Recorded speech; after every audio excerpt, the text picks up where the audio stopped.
आपण पाहताय क्राईम मुक्त महाराष्ट्र, रोखठोक वार्तांकन, रोखठोक बातमी।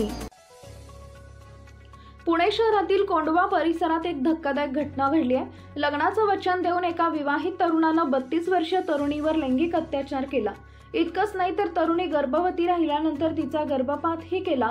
पुन्हा शरीर संबंध ठेवण्यासाठी त्यानं तरुणीवर दबाव टाकला, तसेच फोटो आणि व्हिडिओ व्हायरल करण्याची धमकी दिली।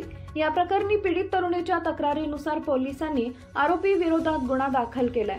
रचित संतोष गोयल, वय वर्ष 34, राहणार बीटी कवडे रस्ता घोरपडी, असं गुन्हा दाखल केलेल्या संशयिताचं नाव आहे। हा प्रकार एप्रिल 2018 ते डिसेंबर 2023 या कालावधीत घडलाय। पोलिसांनी दिलेल्या माहितीनुसार पीडित 32 वर्षीय तरुणी शहरातील कोंडवा परिसरात राहते। आरोपी रचित हा विवाहित आहे, मात्र आपण अविवाहित असल्याचं भासवून त्यानं नोंदणी संकेतस्थळावर नाव नोंदवलं होतं। या माध्यमातून पीडितेची आणि आरोपीची ओळख झाली।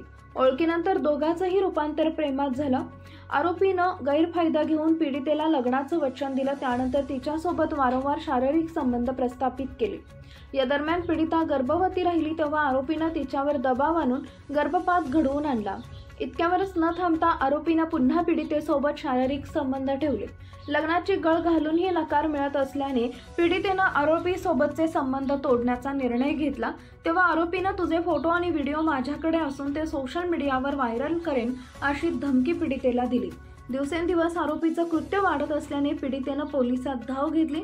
या प्रकरणी पीडित तरुणीनं दिलेल्या फिर्यादीवरून पोलिसांनी आरोपी रचित विरोधात गुन्हा दाखल केला असून घटनेचा तपास सुरू आहे।